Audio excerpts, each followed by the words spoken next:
I'm Jade English, and this is Finding Feel Good. So let's look at it from a different perspective. It's the one of surrender and letting go.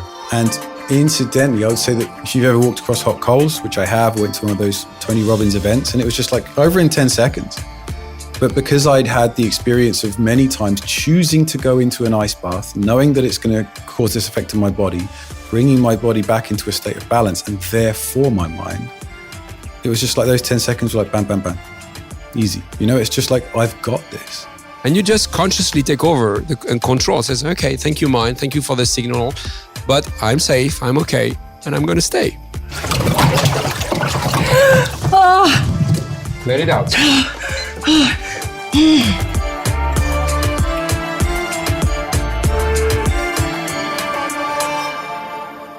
So it's been a few days since the cacao experience in Canggu, and it's just been so nice wandering around, eating nice, fresh, tasty food, and everything just seems to have like more of a connection to nature. Like the food doesn't seem to be quite as processed. I'm gluten-free, so that's great because over here they seem to have loads of options and it actually tastes really great. So it does make you realize that you can still get great quality food if you're, if you can't have certain things like dairy or gluten like myself. But the weather, it's just, it's hot. I'm not going to lie to you. It's absolutely boiling, but it's lovely. And I've been doing F45 again.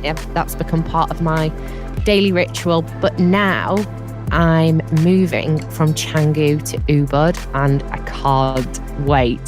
So Ubud is quite different to Canggu. It's more of a hippie vibe, I would say. A bit more rustic and not quite as, I guess Canggu is more like your digital nomad place, whereas Ubud is really for your yoga or your sound healing. And actually today, I'm going to go and experience cold therapy. So this is often referred to as the Wim Hof Method. And I'm going to be trying that out with Alex from Breathing Cold Bali. So I actually spoke with Rich Ayling before I flew out here to find out more about what I should be expecting with Alex here at Breathing Cold Bali. Rich is a former Wim Hof Method instructor and coach. He's currently living in Lisbon and was previously in Bali, where he found cold therapy in 2016. He says it transformed his immune system and taught him countless other benefits, and now he wants to do the same for others. So my preconceptions of what ice therapy is then is going to try and nail this now, and please jump in and correct me if I'm wrong. But I believe the coldness does something to our nervous system and can help us deal with fear. That is kind of my level of knowledge when it comes to ice therapy, cold therapy. Could you give me a little bit more of an insight into what it is and how it can help people find their feel good? Happily. So there's certain different benefits that we can speak to, and there's the physiological benefits that, work with the immune system to make that stronger. But that's harder to relate to feeling good. When you jump into a freezing cold lake, the standard, thought in your mind is, why am I doing this? This is going to hurt. Mm-hmm. This is going to be awful. And then you get in there and you have that shock. Exactly. And then you get out there as quickly as you can. And I did it. Right? So that's when you go in unprepared with your mind. But when you actually jump in there and you go, okay, I'm going to go in there with the intention of finding balance and calm in there, something amazing happens. And you've overcome a level of fear that, most people would never think of trying. And it's a beautiful feeling that, again, if we do it safely, we can sit in there for 2-3 minutes or so and then come out and again, mindfully just kind of sit down and you've overcome the shock factor in your nervous system. And there's something beautiful in that. And of course, there's the endorphins and this kind of rush that would meet the feel-good factor. But beyond that, you know that you've just conquered something that was before something you'd never dream of. Yeah. So how did you get into this, Rich? I know that you suffered with an autoimmune disease and that led you to the Wim Hof Method. The reason that I came to the Wim Hof Method was because I was a curious human and I just saw this crazy looking guy, sat on the top of Mount Everest in shorts, seemingly at peace with himself. And he's quite a character. And it's like, what has he got? Give me some of that, it was a side benefit of doing this incredible ice work and breath work that suddenly the inflammation in my system that was at the root of my autoimmune disease cleared out, and that I don't have any symptoms of my illness anymore. That was like, I didn't go into it for that reason. And it's healthy not to go into it for that reason. But what a benefit. Yeah. Right? What was the name of the autoimmune disease that you had? I was diagnosed in 2006 with ulcerative colitis, which affects the colon. And it's kind of similar to Crohn's disease. Yeah, I've had some gut problems over the years, and they diagnosed me with, tried to diagnose me with anything under the sun, like IBS. In the end, they found out it was endometriosis. But before that, they were trying to test for everything with your gut. But then, so you don't get any effects of that at all now after doing. I know you've said that the ice therapy obviously helps with autoimmune diseases and with your own personal journey, but was it just that helped you, or was it a completely shift of lifestyle? That's a great question. And the answer is the latter. Right. It's never just one thing. It was a wake-up call to be diagnosed with that, and a chance for me to say, what am I doing with my life? How am I living it? Do I want to have my colon removed? Do I want to have to, be obsessed with diet and what I put into my body for the rest of my life? Or do I want to make some fundamental changes? And so I'm grateful for that diagnosis back then, painful as it was at the time. And so, total change in mindset about, what's important to me. So changing my state of relationship, changing the job that I was in, because I was quite unfulfilled at the time. I was stressed. I was angry, So all of this plays a role. And then, of course, things alongside of that which help us find balance, like yoga and meditation, or your version of, that. Breathing and cold therapy were a huge part too. But also just, doing something that I found more fulfilling and starting to be more creative with my time, instead of resenting other people for seemingly doing the things that I couldn't, and taking back more responsibility and sovereignty in my life. That was the thing that really changed it. And let's not forget, yes, taking care of your diet, taking responsibility there, and a lot of patience too. What did you work in before you started coaching? Before I was coaching, when I was diagnosed with my autoimmune disease, I was managing a bar restaurant. Right. Stressful. So, shift work, stuffing my face with great pub food. But organic pub food is still pub food. Yeah, I'm with you. Drinking a lot just because I could, just help myself to a pint of great ale. And it wasn't a good time. But I left that, and then I moved into something that I found really enriching, which was actually teaching English. I went traveling for a year. Oh, really? Yeah, and I found myself in Germany. I was in love at the time with a German woman, and it seemed like the natural thing to do. And I'd had an idea that I wanted to do it. And suddenly I just found this outlet to be creative and to be useful to other people and just to kind of help them. And 10 years later, full of, just asking people questions to get to know them better so they can express themselves. That was kind of a natural way for me into coaching, because it was like, how can I go deeper and help other people do what I did? Yeah. Overcome something and make some kind of life shift. Yeah. Well, I do have to say, you do have a very calming energy. I know when I spoke to you the first time to sort of, scope out if you wanted to come on this episode, I can definitely see how you ended up in the coaching space, because after I spoke to you, I was like, yeah, feel pretty chill now. Is that code word for sleepy? I mean, what do you mean by that? Yeah, bored as hell. Get off. No, I'm really joking. There's the motivating kind of coach that gets on the stage like, come on, everyone. I'm always going, I'm not like that. Everyone's got their own unique style, no judgment, well and good. But thanks for the compliment. To hear that even now, it's like, am I? Okay. Because for years, there's so much anger and cynicism inside me. To hear that, even in those healing years, and to let that out was a thing, and going through that, and then still people saying, yeah, you seem quite confident and calm. It's like, okay, mate. Happy you think so. You have no idea right? what's going on inside. Our perception of ourselves versus how other people perceive us, two very different things. And so it's super healthy to check in with people that you trust, not to put things out on social media and then, take any of that feedback seriously. That's a minefield. Who are the people you trust in your life? Ask them how you're doing. That was really key for me as well. Yeah. There's a quote that I love. I'm not who you think I am. I'm not who I think I am. I am who I think you think I am. Perfect. So it's like we're living in a perception of a perception. So when you do go in the ice bath, this is how I'm imagining it's happening.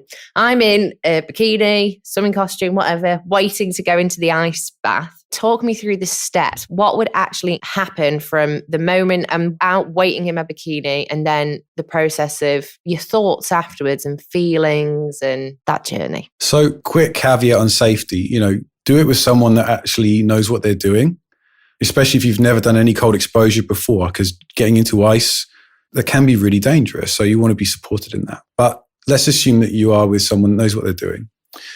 Before you get in, you want to get calm. Your body is going, danger, this isn't safe for me, right? It's actually your mind that's doing that. But when we start to learn to control our own nervous system, then that's really, really powerful. So slowing down the breath by taking longer exhales naturally stimulates the vagus nerve and it helps us calm ourselves. So I would get you to say breathe in for a count of 4 and out for a count of 8 or something like that for a few minutes before. And so you're just watching, wow, okay. Then I'd take you through and I'd say, you're going to shit yourself when you get in. There's going to be a moment as soon as you get in, you're going to go, what am I doing? Get out, not safe. And then you go, yeah, but I know better. And you know better than that. So you've set that intention. You know that's going to happen. Okay, and what did Rich say? Okay, the next thing to do is come back to balance again. And that would look like slowly exhaling, which won't look very glamorous because you'd be like, but slow that exhale down again. And it's like magic until you get to a state of complete calm. Your mind knows that you're okay in there. You're only going to be in there for a couple of minutes. It's always a battle with the mind. The body, once you've activated that breath technique and you slow the breath, the exhale down. So it's long, slow exhales. Like I'm calming myself down. I'm using a calm voice now as I describe it to you. And I'm going to be right there next to you. And you're going to be like, okay, I feel safe here. And that's an interesting thing. Like women, by and large, I don't want to generalize, but it's been my experience taking thousands of people through this now. Women don't like that feeling of like a lack of safety. But once they get over that, like, okay, I'm not safe to do this. And then they're in there, they're in bliss. Men, on the other hand, love to prove themselves. And they're the first ones to jump in and go, look at me. And then they shit themselves. It's like, oh God, I actually need to manage this. And, there's no way of jumping out now. And I've got several pictures where a woman sat there, eyes closed, calm as a Hindu cow. Next to her, there's a guy going, it's like struggling through it. Women are predestined to deal with more pain than men, right? You've got more receptors on your body to look out for that danger. You're designed to give birth. We don't have that gift. And so there's an extra battle for you there, but it's much more, I have to say sexy. I'm just going to say it. It's very sexy to see an empowered woman in or out of an ice bath, But when they've overcome that in that moment, they're just like, don't need you anymore, Rich. And I'm like, I know.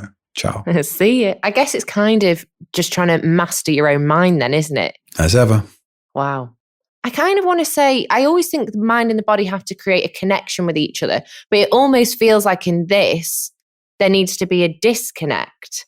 And like, hold on, if my mind is thinking, my body, get my body out, like it's cold. Whereas all of a sudden your mind can go, hold on, your body is fine, like chill out. Does that make sense? So let's look at it from a different perspective. It's the one of surrender and letting go. And incidentally, I would say that if you've ever walked across hot coals, which I have, went to one of those Tony Robbins events, and it was just like over in 10 seconds.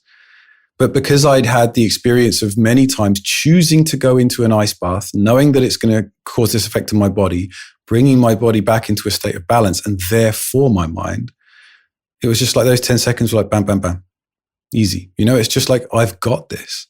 And that's the feel-good factor that might not be like, wah, in the moment, but the fact that you can manage your own nervous system's responses means that in real life, you're reacting to your partner in an argument and you can catch yourself and go, hang on, I'm breathing quite heavily. Whoa, easy, like, okay. And then just, okay, let's take a break and not be so reactive.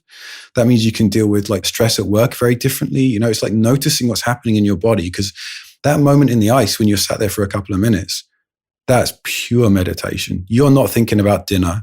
All you're thinking about is like regulate your breath, slow down that exhale. And then until you get to this state of calm, you can bring that into daily life. It's amazing. Once you've done it once, you've got it. And that's what's really cool about it. Yeah. So I guess it kind of brings back that message of like, don't give up as well.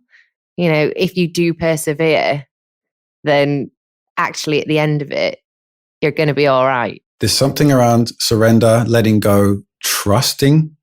And as a caveat, if you're like violently shivering, there are signs from your body that you want to listen to more than that. Got to get through this mentality. That's the ultimate failure. So it's a bit of both, I'd say. Yeah. Do you still do cold showers and stuff in the morning to try and keep on top of it? Or is it just something that you, excuse the pun, dip in and out of? I always finish showers cold. Sometimes I start with them cold as well. Like, that's just good for your immune system. It's like having an apple a day keeps the doctor away. Like, I rarely, if ever, get sick from anything because I regularly test my immune system, to keep it strong. So those daily cold showers, that's the kind of long-term plan. Yeah. I have to admit, I'm really not very good with the cold. Like, I'm really not good with the cold. I have to admit, I've just bought an electric blanket, actually. Not so much I don't like being cold. I have another confession. I had a cold shower before this interview. You did it in Bali as well, didn't you? That's where you held a lot of your Wim Hof Method classes. Yeah. And I'd say to my participants, like, you're in Bali. When you get out of ice cold water, you're going to heat up whether you like it or not. I trained in the mountains of Poland in minus 15 degrees, walking up mountains in my shorts and whatnot. That was insane, but that was also doable. So, Bali ice baths are they're still a real deal, but that's where you're going. You're going to be fine. So the Wim Hof method that you learned in Poland then, the actual Wim Hof method, how did you end up finding that and actually getting on that course? Is it easy to sort of do that? Like, if I wanted to train and be a Wim Hof instructor, what would I have to do? I guess you'd have to get in the line, and wait with the thousands of others. Thought so. When I first discovered the method back in 2016, I think I heard him talk on a Tim Ferriss podcast or something like that. I saw the now famous Vice documentary, still an inspiring watch. And I just bought the online course, which anyone can buy now. And I just had this profound experience over 3-4 weeks of like, I've never felt like this in my body. Where are my symptoms? Why is it I can now eat and drink whatever I want again? I've never felt more alive. I want to help other people feel this way. So I had a look, and sure enough, they had an academy set up. And I reached out and said, yeah, we're doing the first round of sort of international instructors. I think there were a few in Holland already set up because that's where he's from, the Netherlands, excuse me.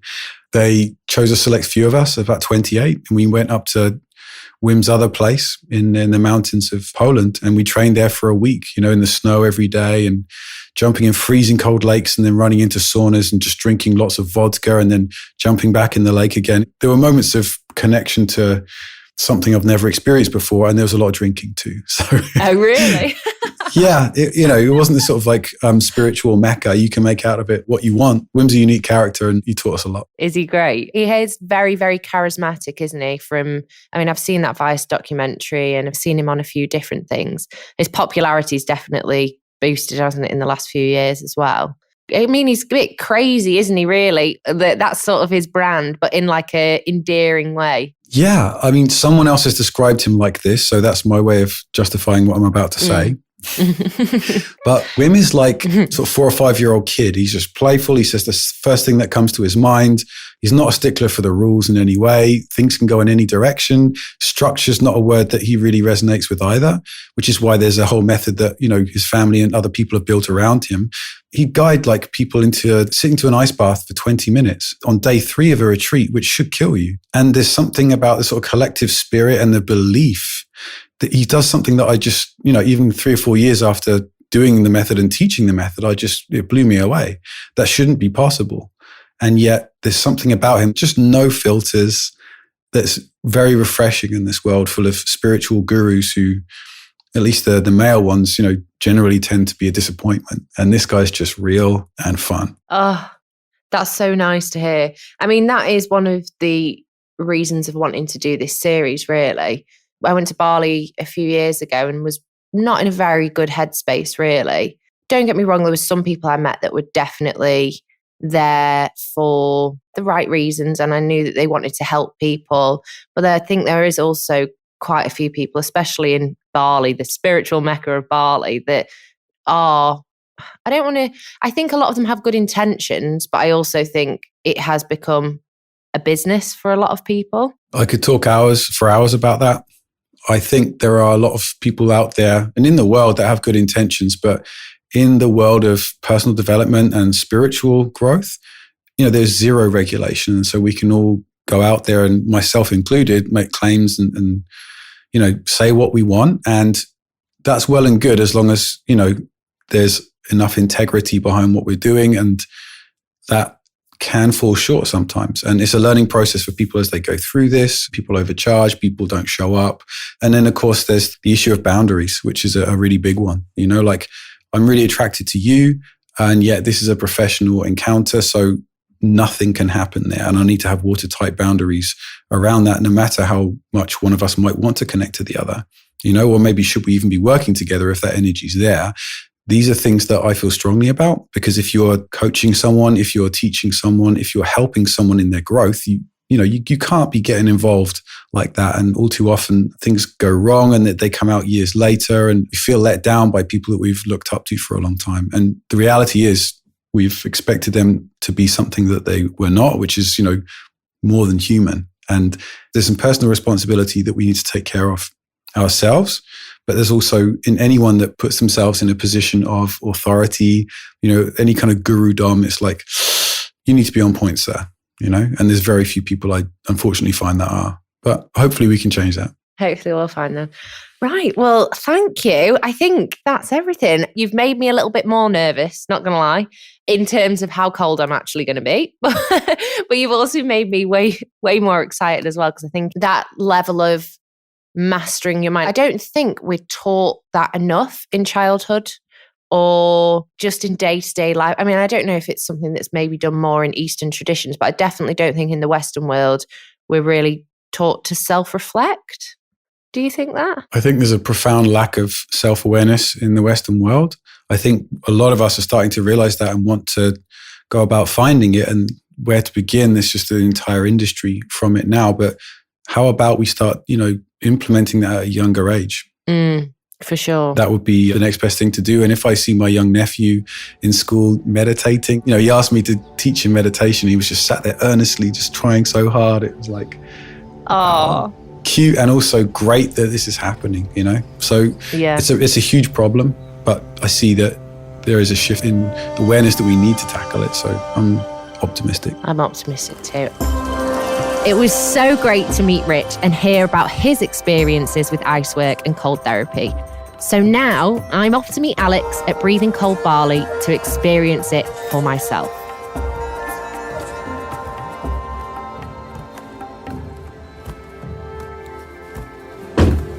So we're in the taxi on the way to Ubud now, and we're just going through all the little shanty towns and stuff like that. I have to admit, I quite like getting out into the more rural bit. It feels a bit more real and a bit less touristy. It's just really green, and it always makes me laugh because there won't be anything for miles, and then all of a sudden there'll be 5 in the same shop. I'm just looking out the window now, and there's rice fields all the way and palm trees, which are really tall. And I have to admit, I'm absolutely boiling this new end. It feels like we're going into more of the jungle now as well, doesn't it? So we're nearly at Breathing Cold Bali now. The more I actually think about what we're going to do, the more I'm dreading it. Because I think, I'm going to be bloody freezing. It's so quiet in Ubud though. It feels a bit eerie again.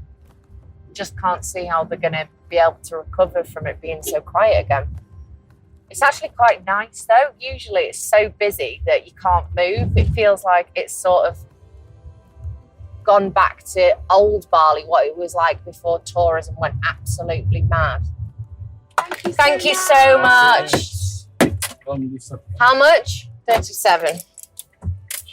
Here we go. Yeah, 2037. Yes. Thank you. Terima kasih. Bye. Hi. You're okay.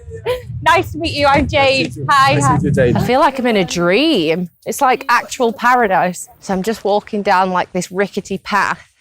To my left, there's all rice fields, palm trees, birds. So we're going to get into it now. I'm here with Alex, who is an ice therapy teacher in training and runs Breathing Cold Bali. He's originally from France and helps people learn techniques and tools that he used himself to recover from depression. He's also trained with the Wim Hof in Poland, and I can't wait to find out more. Alex, very good to meet you. Good to meet you too. Thank you for coming all the way here. No, thank you for having me. It's so beautiful here. I can't actually believe the setting.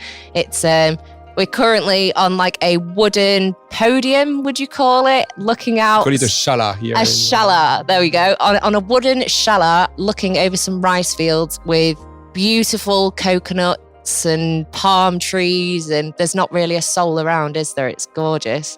Yeah. So lucky. Yeah. I think it's important for everyone to have their little cave, you know? And that's interesting because we think ourselves are very evolved beings, but our physiology hasn't much evolved from where we were cavemen and women. So having that awareness and having a place to retrieve is, I find, very important. Definitely. I do think nature is one of the most important things with actually feeling good. You're an animal, so of course. Yeah. It's so funny how we actually don't connect those dots though. And a lot of us don't realize that, you know, if you're living in a concrete jungle, it's going to have some sort of effect on your mental health. So it is interesting. So anyway, more importantly, how did you get into ice therapy? I'm so intrigued. There's a little ice box that I think I'm about to get in a little bit, which I'm very nervous about. How did you get into it? So first I got to discover the power of breath work. And I was not spiritually awakened. The concept of energy was completely woo-woo to me. And I was always admiring religious people because I felt, okay, they've got that to hang out to, but wasn't there for me. So I really felt I was missing on something. And I had a complete breakthrough in a breathwork session. My first breathwork session, within 10 minutes, I had an incredible breakthrough. Like I resolved everything, relation with my kids, with my parents, with my partner, my business, in a split second. Why, what happened? I was asked to go there by my therapist, who was trying to help me save my marriage. And she was trying to get me to express my emotions, and that was not available to me. You know, I was providing for the family. Why do you bother me? Isn't that enough? That's how I was raised. So she thought, okay, I can't do anything with this guy. Let's take him to breathwork. And I arrived at breathwork. It's a bunch of hippies, you know, the facilitators coming back from Peru, and it's crystals and feathers everywhere. And I just don't belong there. And everybody started to do, you know, animal movements and stomping and 5 rhythm dance. And I just sat back and said, all right, I'm going to watch from a distance. But eventually they asked us to lay down and to start this connected breath. I don't know why, but the girl next to me started masturbating. I did not expect that. In my world, that doesn't exist. It doesn't happen. You know, maybe in porn movies, but it's pretty much the only place where I consider that happen. I stood up on my forearm and I looked at her. What was incredible is no one cared. Everybody found that completely normal. She's doing her thing. And the facilitators were drumming. And so I was not horny. I was just not comprehending the situation. And after maybe 10 minutes of that show, I decided I had enough. And I closed my eyes and I took a deep breath. And I had the download there and now at that moment. Now, I researched because I like science. What happened is basically my mind was not able to comprehend a situation, whatever the trigger was. So it stopped. It froze. I was no longer thinking about my future. I was not stuck in the past, which is really hard to do. You know, you really need a lot of meditation practice to be completely present for 10 minutes. So that space that I created involuntarily, like against my own decision, got me to create the space for whatever is happening, download, however you want to call it. So that's what happened. And because I had resolved everything in my life, I had no choice but to change my life around. I had no choice. This is more powerful than anything else. I was an environmentalist. I was trying to, convince the world of doing the right thing and was going nowhere with it. So really that was so powerful that I said, okay, I have to give my life to the breath. I have to explore more. I have to understand that. So I really got to explore the science behind breath work. I'm completely obsessed with breath work and all modalities around breath work. Along the way, I got to connect with Wim Hof, who has a really wonderful breathing method. And I did his breathing method, which I loved. And one day I got the opportunity to do an ice bath workshop. I got drunk the night before. I slept through the presentation, hardly could hold my breath during the session. And I just tried to escape. I had no intention of getting in the ice. That was just sounded like a bad idea. And it does sound like a bad idea. It does, yeah. It doesn't make any sense because we've been conditioned that way. Don't get out. You're going to get cold. You're going to get sick. Put your jacket on. We've been conditioned that cold is bad for you. And I was there with my best friend who's twice my size, and he just didn't let me escape. Everyone went into the ice, and I'm the last one. And I just didn't want to do it. And I went in completely reluctantly. And as soon as I got in, it was stronger than me. I just released crazy sound. I was dying. And at the same time, I could get out at any moment. And that feeling of being fully in control, fully safe, and at the same time experiencing a near-death experience was hard to grasp. And again, I fell in love. Again, it got me. Says, my God, this is... And of course, I completely fell in love with the ice. I stayed longer. I did it a second time 5 minutes later. And I had to buy an ice bath soon after. It was just... I call it forced mindfulness. And that's what I love about breathwork and ice baths, is I don't really need you to have any experience or any practice. It's not like yoga or martial art. This shit works. And that's what's incredible about it. And that's why I'm, grateful for you to be here and everyone to hear about the power of breathwork and ice baths, because this is just stronger than you. And that's what's amazing. It's just, you will experience it. That's it. I don't have to sell it to you. I don't have to convince you. I don't have to coach you. Right? Just get in the ice, shut up. and then we can talk. That's exactly it. The whole preparation, breath work, it's just conditioning of the mind.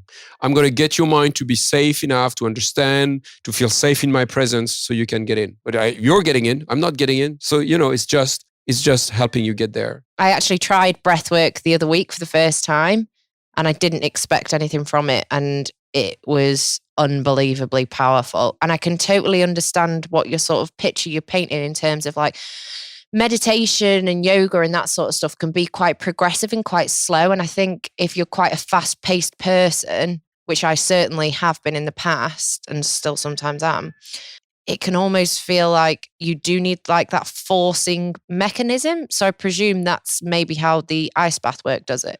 I love that concept of forced mindfulness. You can get it in so many ways. You sit in a sauna, and at one stage, you want to get out. It's too much. Okay, enough. That's when it starts. That's when you start the practice, when you stay and you embrace and you just say, okay, I want to get out. And you have this fight with yourself. When the mind is telling you, come on, that's enough now, get out. And you just consciously take over and control. It says, okay, thank you, mind. Thank you for the signal. But I'm safe, I'm okay, and I'm going to stay. I tell you why it's so important. Because whenever you feel that trigger in your everyday life, when you want to run away from a situation, I train myself to do something I don't want to do every day by getting into an ice bath. Every day, I open the ice bath. I never want to do it. I never want to do it. Never. And sometimes I cannot stay very long because I'm not well, or just the fact that I went in is enough. I've done it.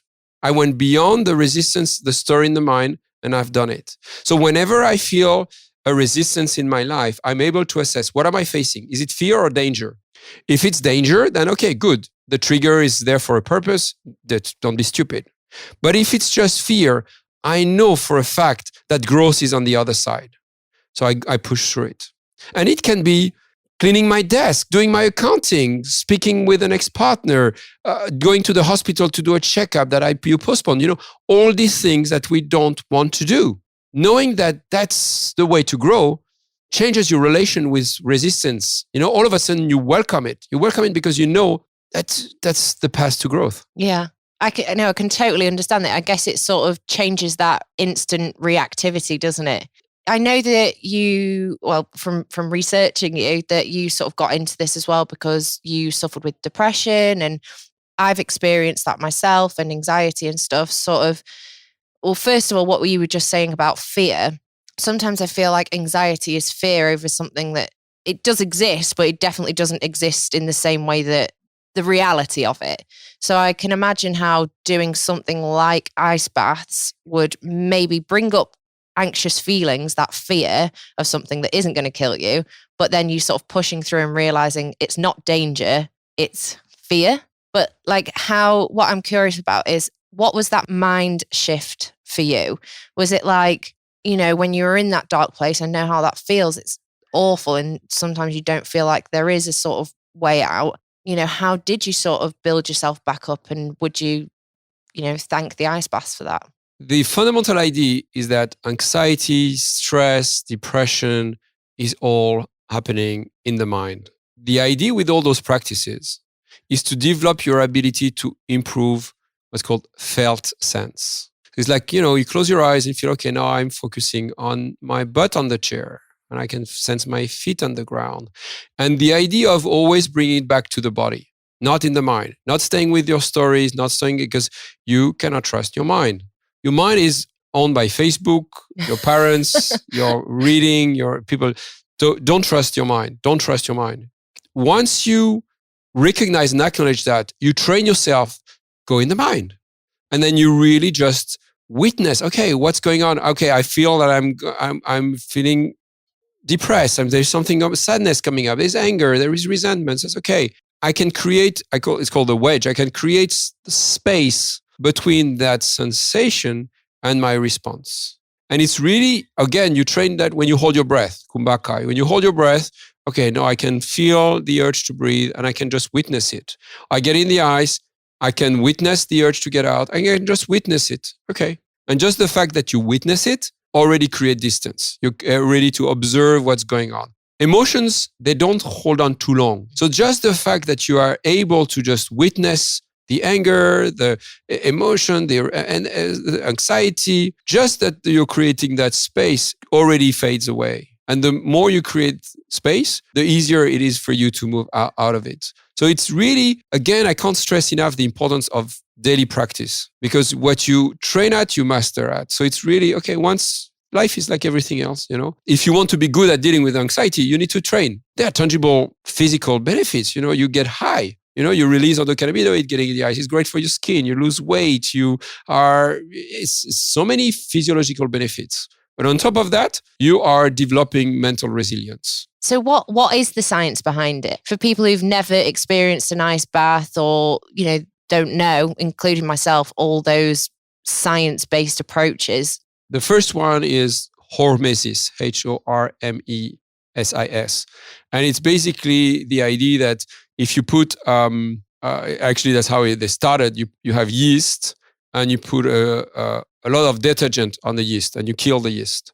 But if you just put a few drops on the yeast, you actually grow the yeast. What doesn't kill you makes you stronger. Developing that ability of, okay, I'm going to go to a place where I'm not okay. Learning to be okay when you're not okay, it's really powerful. So that's the first one. The second one is related. It's called homeostasis, going back to being okay, going to normal. When you are getting out of the ice bath, your body temperature drops. And you're feeling that sensation of not being okay. But you can learn to trust your body. You're going to be okay. And we don't do that in everyday life because we've been trained by our parents, when you were 5-year-old and your favorite pet passed away, your parents told you, come on, don't look there. Come on, let's go get an ice cream. Let's do something fun. Don't be sad. Don't cry. Come on. Let's do something else. Because they mean well. They want to protect you from suffering. Silly parents.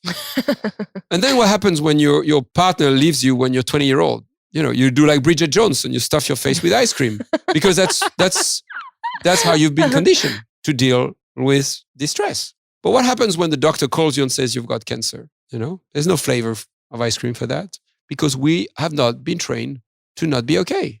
So it's really important to develop that ability. It says, okay, I'm not okay right now. And actually, I can be okay not being okay. It's okay. I'm not okay. And that's okay. That's really wonderful. That's really wonderful practice. That's so powerful.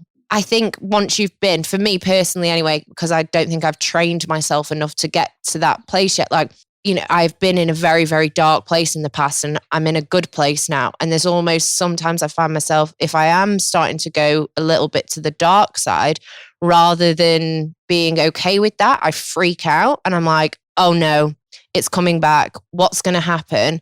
In some ways, it's like self-perpetuating because I'm then scared of feeling bad again. But I can imagine something like this would actually be very helpful for someone like me. Yeah. So you know, something you can do is meditate on the fact that your partners leaves you, or the fact that your kids die. You know, anything, learn in your body to be okay with it. Come to a term, says, okay, I'm single now. You know, so whatever you feel you're relying on to be happy, the ice bath is just, or breath work are just tools to get you to practice that. But you can do it with meditation. You know, death meditation is a very powerful one, because it's, you know, it's just a concept, but it's a horrific one. But it's just training yourself to, just have that inner resilience, and you need to do it when you're okay, because that's then, you know, of course you're not able to do it when you're not okay. And then, you know, ice bath has really tons of benefits from, you know, playing with, you're going to the extremes, you know, you adapt your environment, you improving your recovery. So athletes have been using it for a long time. You are having cardiovascular massage, vasoconstruction, vasodilatation, getting in colder in the heart. So, you know, every aspect, it's just boosting every aspect of your body. It's insane. So talk me through it. What am I going to experience? So the most important is for you to witness yourself before you get in, and just witness. So how am I doing? Because the answer is you don't know what's going to happen. So everything that you think is going to happen is just a mental construct. So it's for you to witness, I just don't want to do it, I'm scared, and just be with it. And sometimes you will even release and be emotional, and before you get in, just witness that and calm yourself down. So you connect to your breath, you do nose breathing. You know, the nose breathing is calming parasympathetic nervous system activation through the nose, through the mouth is activating. You know, when you're stressed is, when you're in love is, okay, tapping into that superpower of calming the nervous system, slowing down the breath, longer inhale, even longer exhale. And then at one stage, you're going to take an inhale, you're going to hold your breath, and on the exhale, you're going to get in. So, you know, exhale is parasympathetic, so you're going to relax. So as you're getting in the ice is going to send you a signal, get the fuck out of here. And at the same time, you're sending a signal. So the body's getting a signal from the ice, get the fuck out of here. And with your breath, you're sending a signal, hey, I'm in love. That's great. I feel amazing. With your exhale, prolonged exhale through the nose. And the body's going to get confused. And you want that confusion. You want to create that space. You want to, you need to create the space to observe the urge to get out. Yeah, because you've got 10 seconds where the whole body gets activated, gets signals in the extremities to tell you, okay, well, if we stay here too long, we could die. Yeah. Okay. But people don't die of hypothermia when they go in the ice. They die because of the stress induced by them not wanting to be in the ice. So you getting in the ice in your swimsuit voluntarily is completely different from someone falling in the ice. So you can stay much longer than 8 minutes, what people usually say for hypothermia, just because you want to do it. That being said, you never do more than 2 minutes at first. You know, we just go progressively. And even if you do less than that, just be okay with the fact that you've done it. Always do it with someone. If you do it in nature, just have hot drinks with you and some clothes and someone easy nearby to help you with the clothes. You know, some safety measures for the listeners. And really go easy. Don't do 0 degree ice bath. Do a 12 degree shower. You know, learn to take a cold shower and just learn to be okay with a cold shower. You know, just like everything else. So you'll get your heart rate is gonna up. You get into a panic mode, you know, sympathetic. So you're gonna try to get air in. You know, your eyes are gonna maybe, you know, it could happen. They go in every direction. Just see me so all the stress reactions. Yeah. And the reasons I say that is not to make you freak out, but just so that you can observe them when they come. So you're going to do the opposite. You're going to send signals to the body, I'm okay. So what are you going to do? You're going to first try to find that power within yourself, and we'll be there to support. But what happens when you're stressed? You're not hungry. Like, I don't want to eat tonight. I had this stressful moment. You are constipated. Or 3 days I cannot go to the toilet. You don't want to make love. You know, I go, why you want me to make love? I'm distressed. Da, da, da. You know, so all this, we have all those. Why? Because when we have to survive, it's time to survive. It's not time to grow and restore and expand and make love. Wait, make love is reproduction. You know, this is not fun. It's reproduction purpose, and you don't want to do that if it's danger. You know, you are a cave woman. You know, don't think ourselves. We are not. We haven't changed in our bodies in that. So if we go back to why we behave the way we behave, as cavemen and cavewomen, and closer to our true nature, things would be easier. It's just because we think ourselves so superior then we're in trouble. What you can do is you can swallow, as if you were eating. You can move your belly as if you were going to the toilet. Mm-hmm. You can do like cartoons and move your eyelids as if you were ready for love. You can make a big smile. You know, you rarely die with a smile. So when you smile, you move your eyelids, you swallow, you can move your fingers and your toes. You're kind of sending signals to the body, hey, I'm having a good time here. I'm in my cave and I'm happy. And you send those signals at the same time as the body is receiving these signals of danger. And that's incredible. That's empowerment. That's you really taking over control of the body. Mindset shift, mind over body. Body's having an experience, and I can shift it. And that's a 15 seconds practice. That's what's incredible. If you struggle, you can make eye contact with me, and then you stay with me. You know, we always talk about the power of connection, and we've seen all those documentaries when you put two strangers making eye contact for a while, eye gazing for a while, and they fall in love. And you have that with a right extremist and an immigrant. They've done this just to show that we are one world, you know? So it's really that idea of, you know, if we connect at a heart level, then everything is possible. But you release a lot of beautiful hormones of happiness when you just connect through the eyes. And so you feel safety in others, et cetera, et cetera. So we can do that. You can also put your hand on your chest, upper chest, and just put pressure on it with your other hand, just to, again, bring your awareness to another part of your body, or you can put it on your legs. And trust that it is just not that it's not going to last too long, that quickly you're going to be okay. It's like you've got to ride these 15 seconds and then you're going to be fine. I trust you. No, you trust yourself. Before you do any of that, once you get in the ice, you don't even try to control anything. You let go, because it's an incredible opportunity to potentially kind of revisit some traumas in a safe environment.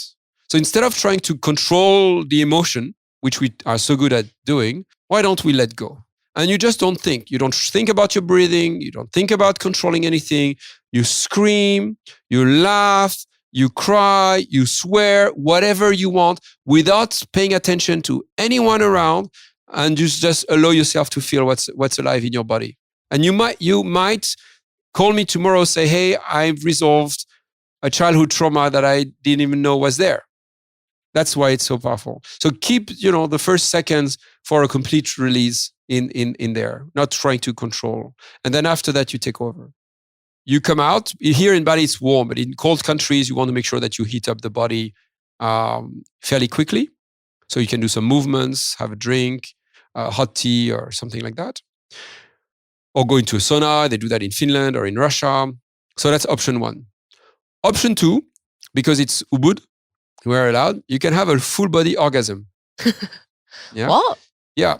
So what is usually a sexual full body orgasm? It's basically sexual energy that is in, lower part of your body that you are, through your breath, moving up until it spreads into the body. Okay. That's what's happening sexually. But when you get into the ice, the whole body gets activated. So it's much easier to really tap into that energy. So you really have a full activation, tingling sensation, hyperoxygenation of your organs. So you can really come into some kind of a shaking. And again, it needs for you to be completely free in your body and not care about, having millions of people listen to you right now.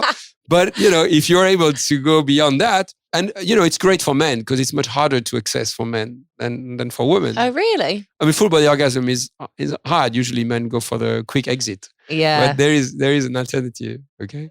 So that's the second option. The third option is, okay, that's only in a warm environment, but it's to sit down and shut up and wait for the urge to move, because you're going to be not okay. Your temperature is going to, so the after drop, your temperature is going to drop and you're going to start a little bit shivering. You don't want to be too much, but just serve that serve that moment and just says, okay, I'm not okay, and I can be with it a bit. Again, because it's a very safe environment. Well, I guess we better get on with it. One thing before we do get on with it, I have a question that I ask every guest. What are 3 things that make you feel good? I have my own breathing method, which is a mix of Wim Hof, Dr. Joe Dispenza, and holotropic breathwork.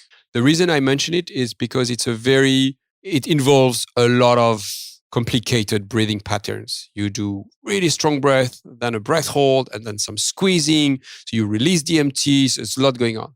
And after I do this sequence, I breathe through my nose for 2 minutes. Now, why I mention that? Because you need to experience dysphoria to experience euphoria. Happiness is a hormone release. You're happy after sex. It's hormone release. You have a nice connection. You have a nice meal. All this is hormone release. So once you understand that, you can actually hack it. So what makes me happy is 1 round of breathing, because at the end, I feel that I've done what it needs for me to be happy. So it's really important, because I don't rely on anything again from the outside. I make myself happy every morning just by doing this 10 minutes sequence of breathing. And I leave as, oh my God, I'm happy. Yeah, I've released dopamine. So that's one. The ice bath, you release endocannabinoid. You will be high. You will be laughing. You will be just euphoric. And I have a really strong yoga practice. So my yoga practice is where I really go to my edge, where I can't do another vinyasa. I just can't do it. That's really good. So really strong Ashtanga strong practice of yoga. All right, darling. So now you forget about the cameras. Yeah. All right, so just connect with my eyes. Let's do some eye gazing for a few seconds. Sorry, I don't feel relaxed. Okay. You're going to take 5 breaths. And on the last inhale, you're going to hold your breath on the inhale.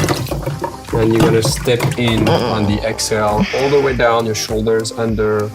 And you let it out. Whatever needs to come out, you let it out. Don't try to control your experience. Just be welcoming anything that will come. Just want you to find a place where you're actually looking forward to it. And you find joy and love and you want it. So you move out of the stress before you get it. Yeah? Come to a place of wanting it. That's it. Keep a smile. And when you're ready, inhale, you hold, and you step in.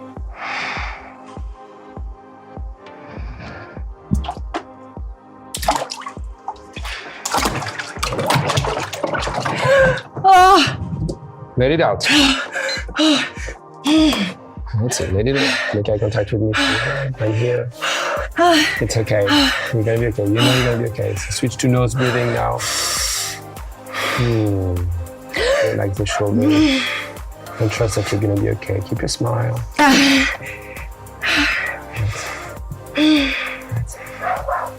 That's it. Let it out. Let it out. It's okay. You wanna scream, you wanna scream. You wanna cry, you're gonna cry. It's all okay. Don't try to control. Let it out. All right. It's great. You're doing great. All right. You can rest your head if you want on the back. If you push your legs a bit back. You're doing great. Relax the shoulders. That's it. Relax every muscle, open the legs. No need to contract anything. There's no need for any contraction anywhere. It's okay. You're doing great. That dog feels how I feel. Yeah. Let your inner dog come out. Just don't hold in. And now I count. Welcome to Bali. You're alive. Oh, I forgot to put the timer on. Oh, fuck it. Yeah, it's a nice joke. It feels like I have gone a little bit. Try to let the shoulders down now. Yeah, that's it. No, I don't want to go any further. It's okay. Just relax. Try to come to a place of pleasure, relaxation. Try to get to that point where you could stay longer. Surrender. Don't try to control. Just surrender. That's it. It's letting go. It's nothing to control. There's nothing you can do. Just letting go. Just accept. Don't try to be stronger. Just let it out. That's it. Surrender to the ice.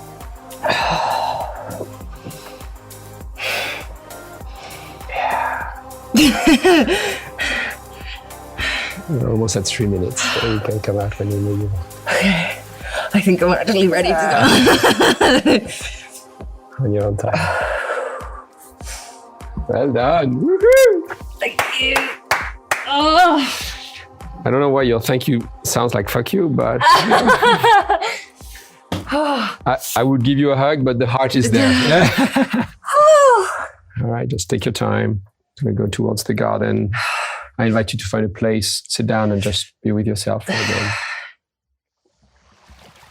How was my reaction? Was that normal? You killed it. You were amazing.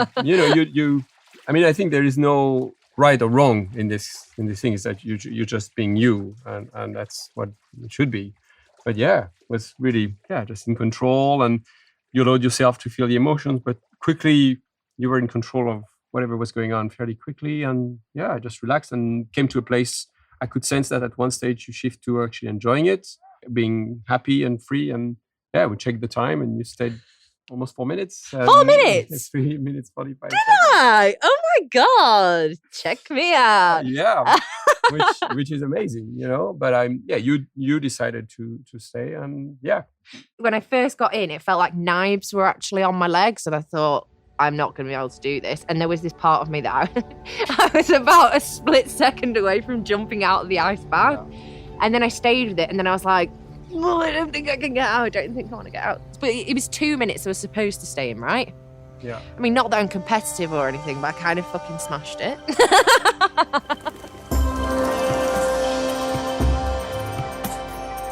So reflecting on yesterday's ice bath, it was actually quite different to how I expected. The pain, actually, when I first got in the bath was much sharper than I expected. I don't think I'd actually quite realised how cold it was going to be. But the feeling after it, oh my God, I just felt like elated. To be honest with you, I couldn't get to sleep last night for quite a while because I was on such a high from it. So I am a little bit tired this morning, but in like a good way because I was buzzing from it last night. And it probably doesn't help, but I was buzzing that much after it that me, producer Juliet, Alex and his assistant Jess went for a drink after we'd done the ice bath. He took us to this amazing place, which was just down the road through some rice fields. And it was like, it didn't look like much from the outside, but it was amazing. The main thing that I'm sort of taking away from the ice bath is the fact that it helps you control your mind a little bit more, or be more, being okay with doing things that you don't actually like doing. And if you stick with it, the reward might actually pay off in the end. Weirdly, I would actually get an ice bath at my house. I would very happily do them. Well, happily, that would probably be an exaggeration, but I would definitely like to have an ice bath at home and do it every day and sort of get myself into that different space. But I'd probably choose to do them in the morning because then it would like set me up for the day and give me loads more energy.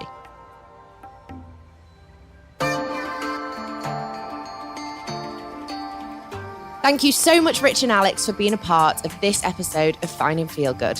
If you want to find out more about Rich, please go to realign.com. And if you want to find out more about Alex, go to breathingcoldbali.com. We'll also put those links in the show notes for you. And we'll be back next week with even more adventures into Finding Feel Good. I'll be trying out sound healing at the Pyramids of Chi and talking to sound healing expert Jasmine Hemsley. With a sound bath, you generally lie down, totally surrender. A lot of us don't ever get to practice this being, this stop and be still. I said, Chris, I want to build a couple of pyramids up in Bali. You're big in financial circles. How do I raise $1 million? Listen next week for that episode wherever you get your podcasts.